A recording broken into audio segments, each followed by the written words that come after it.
chowmein खानु हुँदैन बुढो मान्छेहरुको पेटले के चाउमिन हुँदैन नि त फेरि है बा हैन अब पेटले कन्ट्रोल गर्दैन हाम्रो बासँग भेटघाट भयो आज नि बा आउँदै गर्नुहोस् ल सधैँ यहाँ यसो म बस्छु जेलसम्म म घर गएपछि पनि यसो आउनु नि अन्त तपाईँ त हिँड्नु सक्नुहुन्छ अहिलेसम्म अहिले बातै गर्नु पाउँदैन यसो बस्नु हामीको त फुर्सद हुँदैन है आमाको फुर्सद हुँदैन त अब बुहारीले तपाईँ त अहिलेसम्म हिँड्नु सक्नुहुन्छ नि त हिँडिरहनुहोस् यो बाटोतिर हिँडिरहनु भयो भने क्या एक्सर्साइज पनि हुन्छ नि त अहिलेसम्म त तपाईँहरू कस्तो राम्रो हुनुहुन्छ हिँड्नु सक्नुहुन्छ बिहान घरबाट आउँछु त्यहाँ साइड घर दाजुभाउजूलाई आएको अवस्था छ मन्दिर बनाएर त्यहाँ आएर ढोक्छु त्यहाँबाट तिनीहरूलाई बोलाउँछु एकदिन बस्छु त्यसको बादमा जान्छु तल माइला घरमा बस्छु त्यहाँ चिया दिन्छ के पनि हुँदैन खाऊ त्यहाँ खायो अन्त गयो बसेर तल भाउजू खाइली भाउजू छ कालीसँग गएको भाउजू भन्छु हजुर भन्नुहुन्छ राम्रो छ त ठिकै छ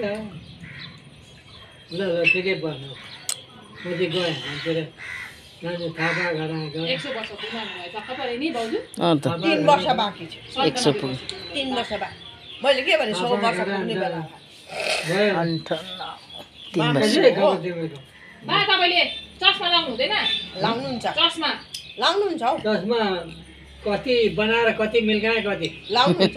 लाग्दैन चस्मा लाउनु भएको भए त मलाई चिन्नुहुन्थ्यो नि तपाईँले बिर्सिनु भएछ मलाई होइन चस्मा भएको भए तपाईँले मलाई चिन्नुहुँदैन थियो कान्छी छोरी भनेर राम्रो छ अहिले राम्रो उता भएर होला हौ हिल्स एरियामा बिहा भएर होला हौ दार्जिलिङ हो त दार्जिलिङ कहाँ बिहा भएको दार्जिलिङ हजुर ए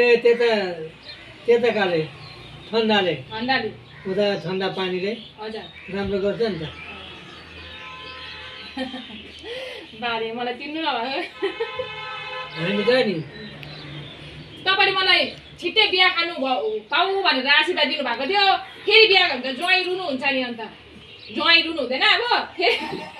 बाले मलाई तपाईँ मेरो चोरको छोरमा बिहामा तपाईँ हुनुहुन्थ्यो त अन्त 20 बेला यत्रो वर्ष भएछ है यत्रो वर्ष भएछ अन्त बिर्सिँदैन त्यत्रो वर्ष त्यति बेला हट्टाखट्टै थियो होला बाजे है त्यति बेला वर्ष अगाडि कुरा त अन्त आधी भैँसी थियो होला नि बिर्सिनु भने बुढो मान्छे बिचारा 100 वर्ष पुग्छ मामुली हो अब त हाम्रो लागि त उनीहरू त भगवान बाटो नगएर उनीसँग आशीर्वाद माग्नु